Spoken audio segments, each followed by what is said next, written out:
hindi na kaila sa inyo kung ano yung nangyari sa EDSA. Ang isa sa ginagawa ng gobyerno natin ngayon ay yung rehabilitation ng EDSA at ilan sa mga panukala nila ay magkaroon ng mga pagbabago, ayusin nila yung mga pipelines, ayusin nila yung mga linya doon sa EDSA bus carousel.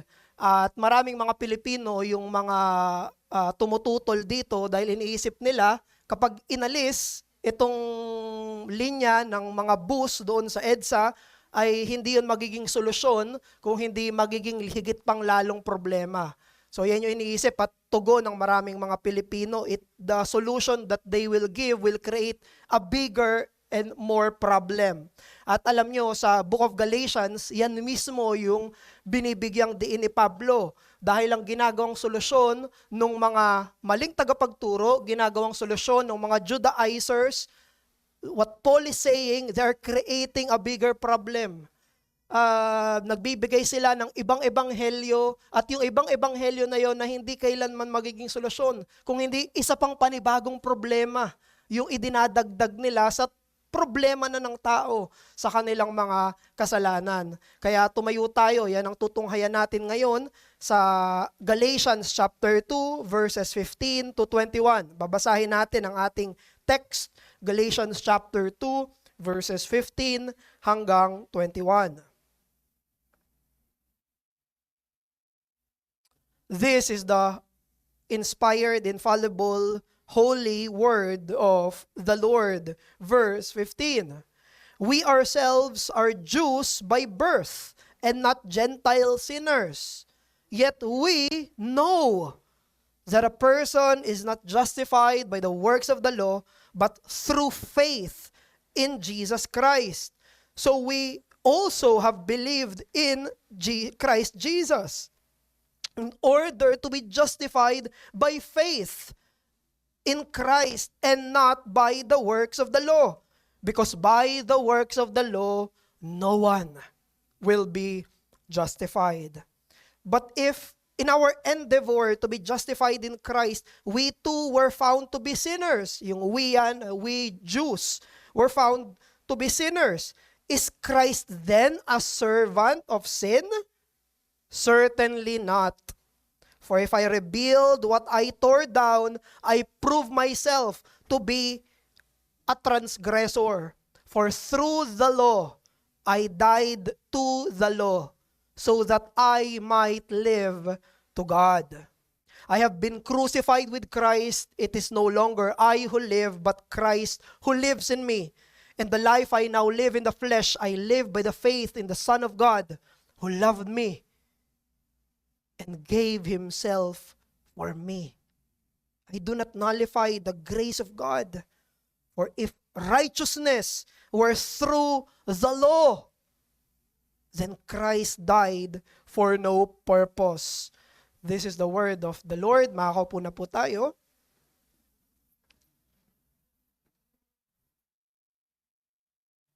So dito sa passage natin, didire-diretsoy na natin to. Mula verse 15 hanggang verse 16, itong dalawang verses na to ay mga declarative statements. Dinedeklara ni Paul kung ano yung totoo, yung paniniwala, ang ano yung ebanghelyo. Makikita nyo dyan sa verse 15 at 16, paulit-ulit si Paul. Sabi niya, we are not saved by the works of the law, but by faith in Christ Jesus. Sinasabi niya negatively kung hindi paano ang kaligtasan at positively kung paano ang pagkukuha ng pagiging matuwid sa harapan ng Panginoon. And verse 17, nagbigay dito si Apostle Paul na normal niyang ginagawa ng theoretical objection. Mababasa natin ito sa Book of Romans. Palagi siyang nag-iisip, ano yung pwedeng maging objection ng mga mambabasa ko? At sinabi niya dyan sa verse 17, ito yung objection na pwedeng ibigay sa kanya bilang isang Hudyo na nangangaral na hindi sa pamamagitan ng works of the law, ng ceremonies, kung hindi by faith in Jesus. Ito yung verse 17. Premise 1. Kung ang mga Hudyo ay mapapawalang sala sa pamamagitan ni Kristo at hindi sa pamamagitan ng kautusan, therefore, premise 2, sinasabi ni Kristo na dapat abandonahin natin ang kautusan. Conclusion nila, si Kristo ay nagpo-promote ng kasalanan. Yun yung verse 17. Yun yung argument na inaasahan ni Apostle Paul. Kasi sabi natin, hindi sa pamamagitan ng kautusan ang pagpapulang sala. Therefore, sabi ni Kristo, abandonahin natin ang kautusan. Therefore, conclusion nila, pinopromote ni Kristo ang kasalanan. Anong sagot ni Pablo? Absolutely not. Mali iyan. Maling conclusion yung meron sila. Verse 17. Ang sinabi ni Apostol Pablo dito, ako ay may isang makasalanan at kung gagawin kong maging matuwid ang sarili ko sa pamamagitan ng kautusan, ay matatagpuan akong isang makasalanan. Verse 19, ito yung isang answer niya. Doon sinabi niya na, through the law, I died through the law that I might live to God. Sinabi niya dito kung anong purpose ng batas. Nung sinabi ng mga kalaban niya na kailangang iwanan yung kautusan, ang ibig sabihin doon, iwanan yung pag-asa sa kautusan na sa pamamagitan nun ay magiging tama tayo sa harapan ng Diyos. Sinasabi ni Apostol Pablo na ang dahilan kung bakit may kautusan ay para ipahayag na tayo ay makasalanan. Yun ang purpose ng law. Para saan? Para tayo ay kumapit sa katuwiran na hindi sa atin, that we might live to God. Verse 19. At anong implication nito sa buhay niya? Sabi niya, kung paanong naligtas ako, paanong inaring ganap ako sa pamamagitan ng pananampalataya, ngayon namumuhay ako ayon sa pananampalataya. Therefore, ito yung sinasabi ng buong passage natin. Sinasabi niya, we are all sinners, plus ang pagsunod sa seremonya at moral na utos ay hindi maaaring magbigay ng katwiran, plus ang pananampalataya lang ang pwedeng mag-aring ganap, plus ang object ng pananampalataya ay si Kristo lamang. Yan yung buong sinasabi niya doon sa 15 hanggang verse 21. Kaya't ito yung mensahe natin ngayong umaga. Na ang lahat ng tao, Hudyo o Hentil, ay pantay-pantay na makasalanan at may iisang daan para maging matuwid sa harapan ng Diyos kay Kristo lamang sa pananampalataya lamang. Sa summary nung 15 hanggang 21, that all people are equally sinners and have one way of being counted righteous before God, Christ alone, by faith alone. Pero habang tinutunghayan natin yung mensahe na yun, paano ba tayo napapatunayan na may kasalanan? At paano tayo nadedeklarang matuwid? So titignan natin dito the intention of the law and the contention of the cross. Ano ba ang dahilan? Ano ba ang purpose nitong mga to? Anong purpose ng law? Ano rin ang purpose ng cross? So, number 1, the intention of the law. Now, bago tayo dumiretso, gusto ko lang i-distinguish kasi mababasa natin dito sa 15 hanggang 21, may dalawang law yung sinasabi ni Apostle Paul. Meron siyang sinasabi na works of the law, meron din siyang sinasabing the law. So, gusto ko lang i-distinguish. Yung works of the law, isipin nyo, yan ay ceremonies ng Old Testament. Ayan yung mga circumcision, primarily. Yan yung sinasabi na hindi sa pamamagitan ng Old Testament ceremonial law. Kaya palagi niyang tinutuligsa yung circumcision party. Sabi niya, itong mga kailangan magpatuli ka muna bago kang maging mananampalataya. Pero dito, meron siyang binanggit sa text natin na the law. Ibig sabihin, kabuuan ito ng batas ng Diyos. Hindi lang ceremonies, maging 10 commandments, maging iba pang commandments ng Diyos. So, magbigay lang tayo ng distinction dyan. When you read verse 15, 16, works of the law, mamaya sa ibang mga verses, ang sinasabi na ni Paul ay the law. Now, yung the law, meron yang tatlong gamit. There are 3 uses ng batas. Ito yung tatlong yon. Una, ang batas ay nire-reveal niyan yung pagkamakasalanan natin. That's the first use of the law. It reveals our sins. Ang pangalawang gamit ng law ay para i-restrain yung kasalanan natin. Mayroon siyang restraining power. Ang isang dahilan kung bakit hindi pa tayo nagpapatayan at hindi pa nagre-rapean lahat ay dahil may batas. Takot silang hulihin ng pulis, takot silang makulong. May restraining power yung batas. Kung walang punishment, there will be only chaos. Yan ang isang dahilan ng purpose ng law, to restrain our evil. Nire-restrain niya yung pwede nating gawin kung walang batas. At ang pangatlong use ng law ay yung normative. Kaya binigay ang batas para sundin. Para maging patakaran siya ng buhay. Para maging guide siya ng ating pamumuhay. Now, dito sa passage natin, ginamit ni Apostle Paul yung law in its first use. Binabanggit niya dito yung batas sa una niyang dahilan. He uses the law as an instrument to reveal our sins. Para ipahayag yung ating mga kasalanan. Verse 19, for through the law, I died to the law. Sa pamamagitan ng kautusan, namatay ako. Sa pamamagitan ng kautusan. Sinabi pa niyan later, we are two found sinners. Mga Hudyo kami. Pero hindi lang ang mga Hentil ang makasalanan, maging kami sa pamamagitan ng kautusan. Alam nyo, sa kasaysayan, napaka-normal ng stereotyping ng mga bawat kultura, tribo at bayan. Kapag hindi ka kabayan ng isang tribo, ang palaging stereotype dun sa ibang mga bayan ay negative. Hindi positive. Kaya ang mga Hudyo, ang tingin nila sa mga Hentil, again, maging ibang bansa ito yung mga bansa-bansa ito.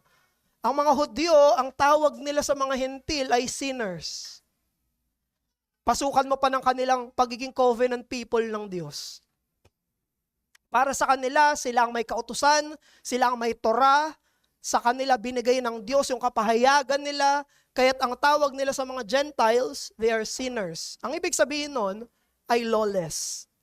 Wala sa kanila yung batas ng Panginoon. Therefore, wala silang kakayanan para sumunod sa Panginoon, wala rin sa kanila yung ceremonies para sila ay ma-atone. Kaya ang tawag nila dun sa mga Gentiles ay sinners. You can read that even in the Gospels and the Epistles. Ang mga Hudyo, ang tawag nila sa mga Gentiles ay mga sinners. Pero inalis ni Apostle Paul yung ganong stereotype.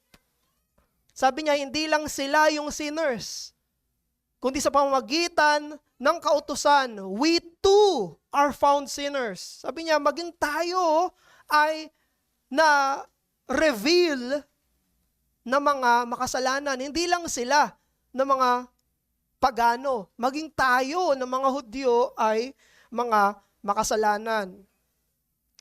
Ang batas ng Diyos ay parang isang salamin na ipinapakita yung marurumi nating mga mukha. James chapter 1 verse 23. Yung salamin, hindi niya pinapadumi yung mga mukha natin, pero pinapakita niya lang yung dumi na nandun na sa mga mukha natin. Ang kautusan, hindi niya tayo ginagawang makasalanan, kung hindi ine-expose niya lang yung ating mga kasalanang hindi natin nakikita. And this shows our need for Christ to cleanse us. Instead of turning us into sinners, the law reveals us to be sinners. Hindi tayo ginagawang makasalanan ng kautusan, kundi pinapahayag nito ang ating makasalanang kalagayan. And this is a hard and strong polemic against sa Roman Catholic Church. Dahil ang Roman Catholic Church At ang iba pang works-based religion ay parang mga Judaizers. Para silang yung mga tinutulig sa mismo dito ni Apostol Pablo. Dahil para sa Roman Catholic Church, ang kautusan at ang mga sacraments, works of the law, ay kailangan parang isang tao ay ituring na matuwid. You need to follow in order to be justified. You need obedience, your obedience, in order to be justified. Kailangan meron kang gawin, dagdag sa pananalig mo kay Jesus, para maging matuwid ka sa harapan ng Diyos. Kailangan mong bautismuhan ka muna para mahugasan yung kasalanan mo. Kailangan paulit-ulit mong kainin yung Lord's Supper para yon ang maging paraan para maging matuwid ka sa harapan ng Diyos. Walang pinagkaiba. Yung mga nagpapakilalang Kristiyanong iglesia ngayon, doon sa mga Judaizers, kung sa paraan ng pagtuturo nila, pinapahayag nila, gawin mo to para maging tama ka sa harapan ng Diyos. Magpabaptize ka para ituring kanyang matuwid. Mag-Lord's Supper ka para ituring kanyang matuwid. At itong Galatians ay hindi lang atake sa Roman Catholic Church, pero sa lahat ng uri ng relihiyon at lahat ng pag-iisip na katulad nun na nakaayon lang ang pagiging matuwid sa kautusan. Galatians 2:16. Galatians 2:16. We know that a person is not justified by the works of the law, but through faith in Jesus Christ. So we also have believed in Christ Jesus in order to be justified by faith in Christ and not by the works of the law. Because by the works of the law, no one will be justified. Ngayon, tayo naman, huwag tayong mag-commit ng parehong pagkakamali ng mga Hudyo na ang iniisip nila na ang pagsunod nila sa kautusan ang dahilan at paraan para maging tama sila sa harapan ng Panginoon. Do not commit the same error. Yan mismo yung sinasabi ni Pablo sa Galatians. At yan mismo yung sinasabi ng Diyos dito sa ARBC. Hayaan mo na ang kautusan ang maging dahilan para makita natin yung pagkakasala natin. Hindi natin ito ginagawang hagdanan paakyat sa Diyos. Ginagawa natin itong salamin para makita natin yung sarili nating mga kasalanan. Let the preaching of the law make you conscious of your sinfulness. Acts 2:37, they were cut to the heart. Narinig nila yung pangangaral ng kautusan, nabasag yung mga puso nila. Ano yung prinsipyo ng bagong tipan? Law to the proud and grace to the humble. Kautusan para mabasag yung puso at biyaya para sa basag ng puso. God first breaks the hard heart and then He heals that broken heart. Pero ang unang dapat mangyari sa pamamagitan ng kautusan, mabasag muna tayo. Yun ang dahilan. Hindi ginagamit yung kautusan para may pagmayabang natin sa Diyos, may pagmayabang natin sa kapwa, yung pagsunod. Yung kautusan na yan mismo ang nagpapahayag ng sarili nating mga karumihan, kadiliman, at pagkamakasalanan. Kahit gaano tayo katuwid sa harapan ng ibang tao, ang puso natin at ang mga isipan natin ay malinaw sa harapan ng Diyos. At gusto niyang maging malinaw din sa atin yon. Muli, kahit gaano tayo kalinis sa harapan ng pamilya natin, kahit gaano tayo kalinis sa harapan ng kasama natin sa iglesia, kahit gaano tayo kalinis sa harap ng mga taong nakapalibot sa atin, ang kautusan ay binigay para ipakita na tayo ay makasalanan. And we should accept that. We should embrace that. And we should confess that.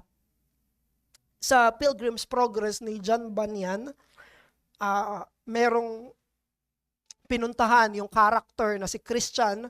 Pumunta siya doon sa interpreter's house. At may isang kwarto doon sa interpreter's house na ang tawag ay the dusty parlor. Yung dusty parlor na yon, yung kwarto na yon, nung binuksan nila yung ilaw, punong-puno ng alikabok. Napakadumi nung loob ng kwarto.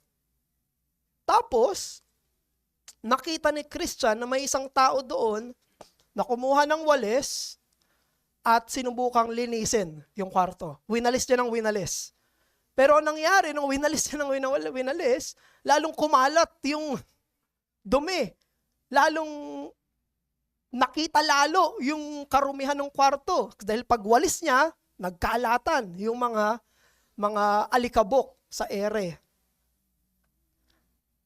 At may isa pang taong dumating na binigyan siya ng tubig.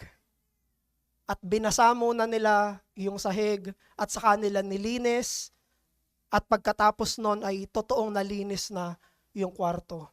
At tinanong ni Christian, si interpreter, sabi niya, anong ibig sabihin nun? Sabi ni interpreter, etong kwarto na to ang sumisimbolo sa puso ng tao. Marumi. At yung walis ang sumisimbolo sa kautusan. Na kahit anong gawing linis sa pamamagitan ng kautusan, mas lalong nakikita yung dumi. Mas lalong nagiging maliwanag yung kasalanan. At yung tubig ay ang biyaya ng Diyos. Na sa pamamagitan lang ng biyaya ng Diyos, totoong malilinis ang puso ng isang tao. Brethren, ang pinakamainam, pinakamasipag, pinaka-best nating mga pagsunod sa Diyos ay hindi makapaglilinis ng kasalanan natin.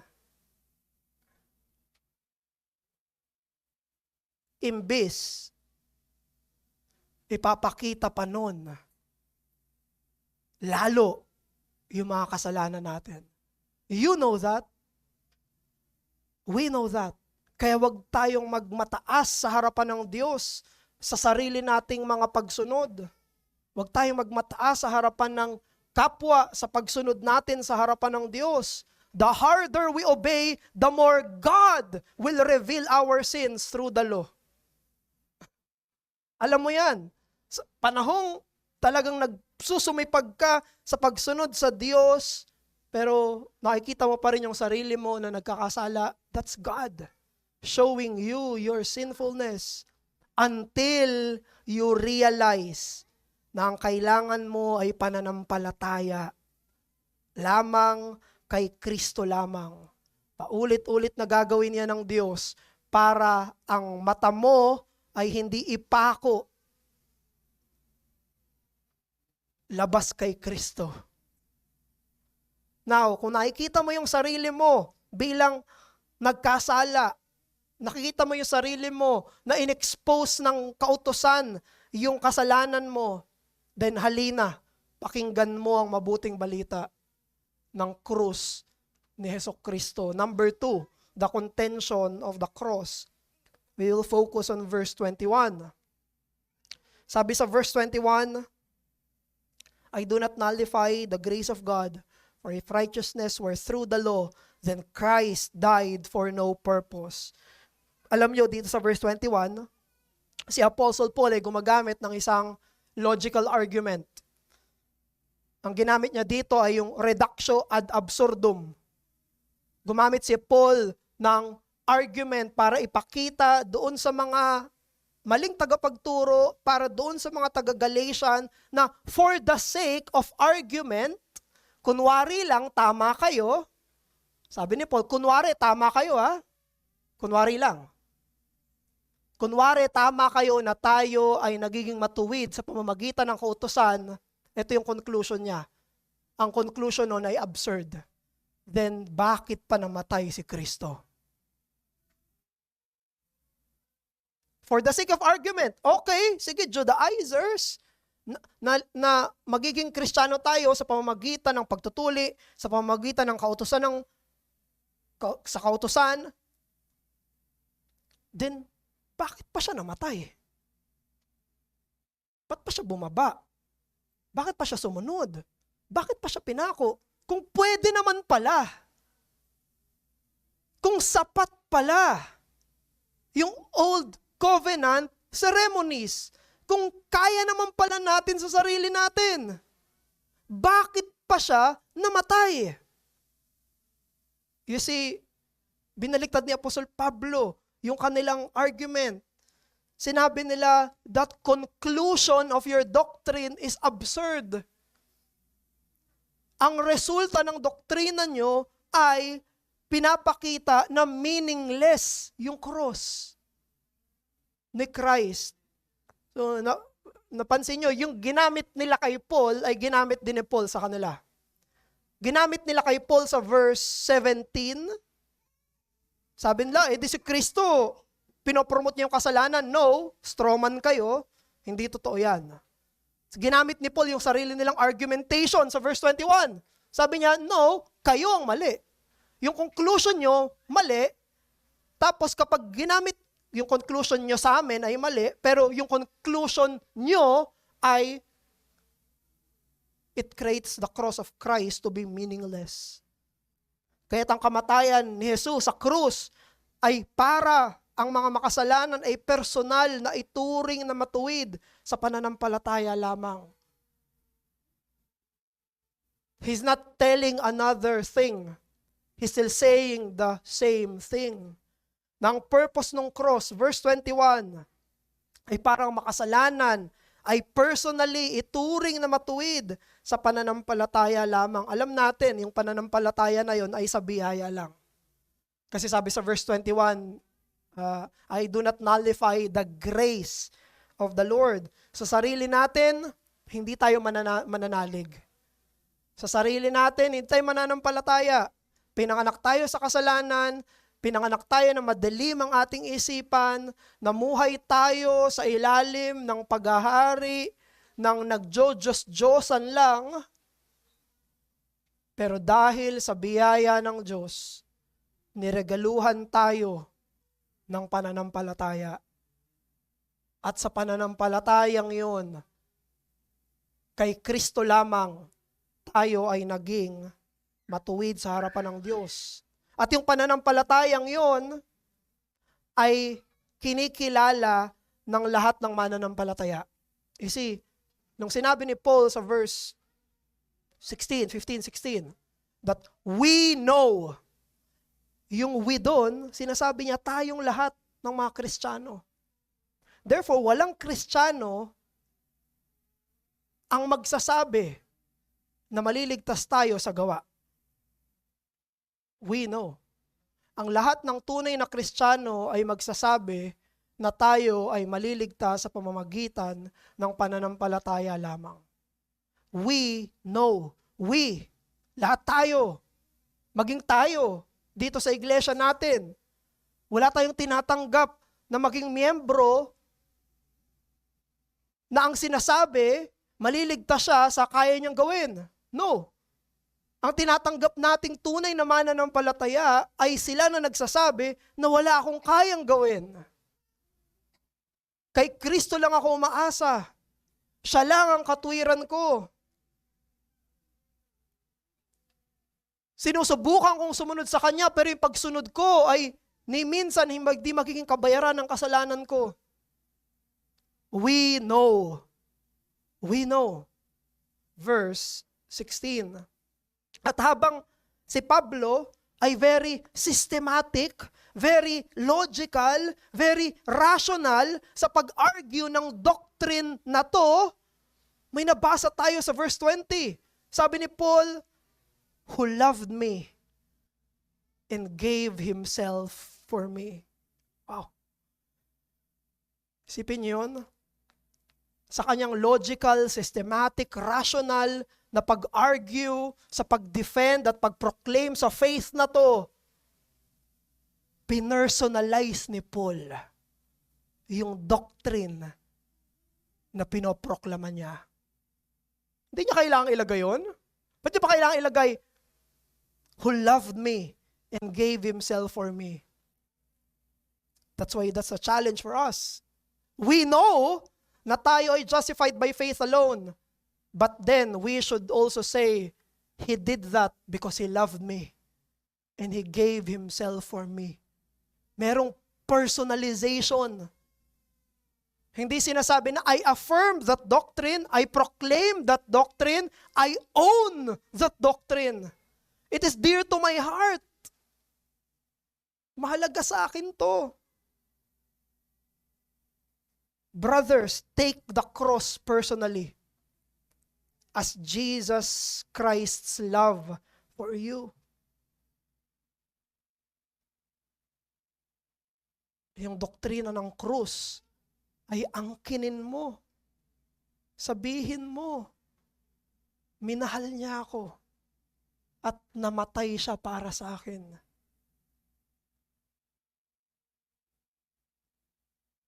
Yung mga hindi gusto ng math, ayaw mag-aral ng math,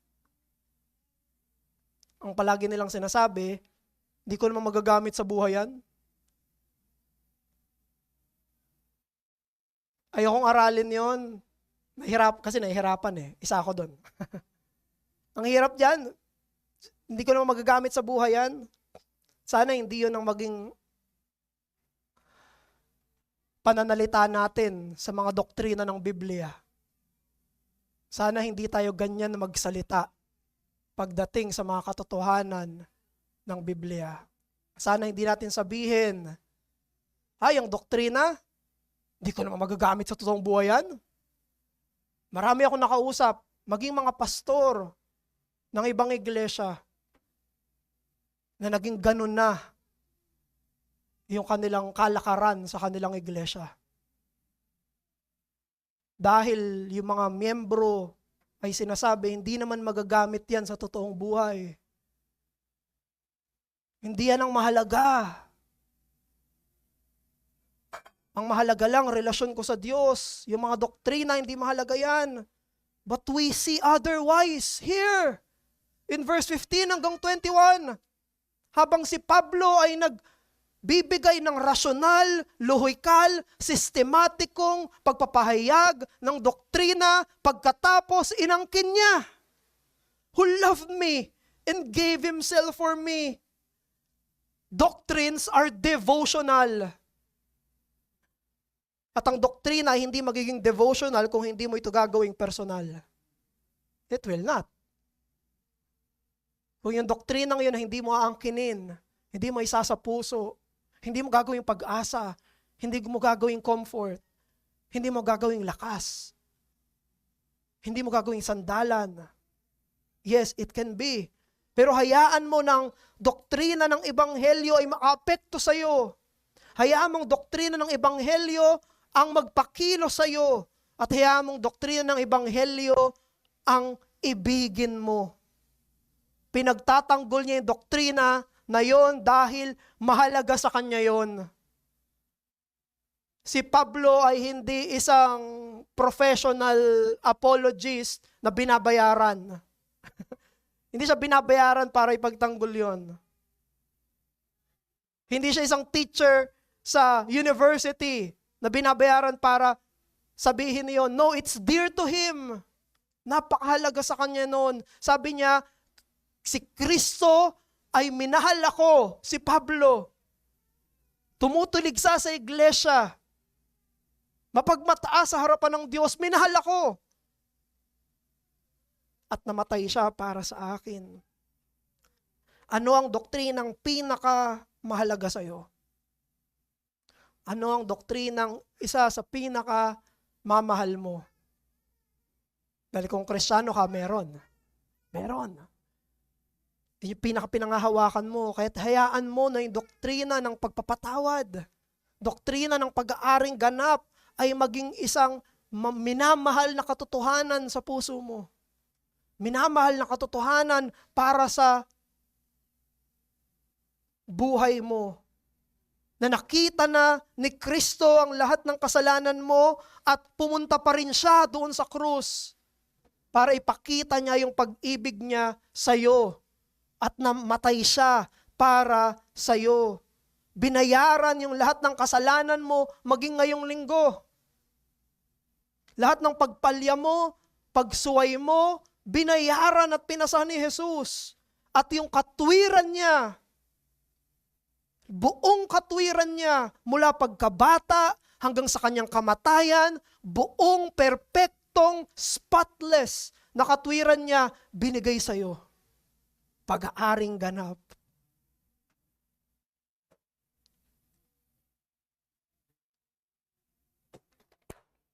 Angkinin mo yan bilang sa'yo. Ikaw ay umasa sa perpekto na pagsunod ni Hesukristo at hindi sa iyong sariling imperpektong pagsunod.